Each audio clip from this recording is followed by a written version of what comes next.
રાજકોટમાં કોઠારિયા ring road પર ધરમનગર સોસાયટીમાં આવેલ ખોડિયાર ડાયમંડ નામની પેઢીમાંથી રૂપિયા 60.83 લાખની કિંમતના 11,655 કાચા તૈયાર હીરાની ચોરીનો બનાવ સામે આવ્યો છે। કારખાનાનો પાછળના લોખંડનો દરવાજાનો આકડીઓ ખોલી ઓફિસનો સેક્શન ડોર તોડી તિજોરીમાં ડ્રીલ મશીનથી હોલ પાડીને હીરાની ચોરીને અંજામ આપનાર અજાણી તસ્કર ટોળકી વિરુદ્ધ ભક્તિનગર પોલીસમાં ગુનો નોંધાયો છે।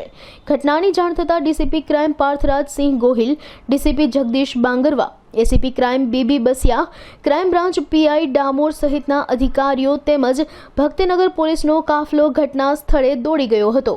ભક્તિનગર પોલીસ સ્ટેશનની હદમાં કોઠારિયા રિંગ રોડ પર એક ખોડિયાર ડાયમંડ નામનું જે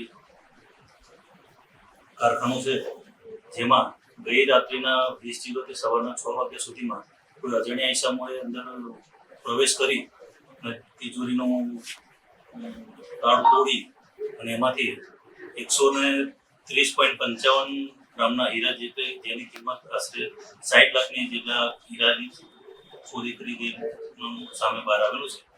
ત્યારબાદ ભક્તિનગર પોલીસ તેમજ રાજકોટ શહેર police, DCB, crime branch, SOG તમામ અધિકારીઓએ આ સ્થળની મુલાકાત લઈ અને દરેકે પોતપોતાની ટીમ બનાવી અને આ ચોરીનો ગુનો ડિટેક્ટ કરવા માટે ચક્રોગતિ માંગ કરેલી છે। હાલ હજુ ફરિયાદ દાખલ કરીને આગળની તપાસ ચાલુ છે। હાલમાં તમામ ટીમો બનાવી પોતપોતાની રીતે બધા રાત્રિના 20:00 થી 6:00 સુધીમાં રાત્રે 8 વાગે બંધ કરીને ગયા, સવારે 6 વાગે ગયા ત્યારે બનાવ।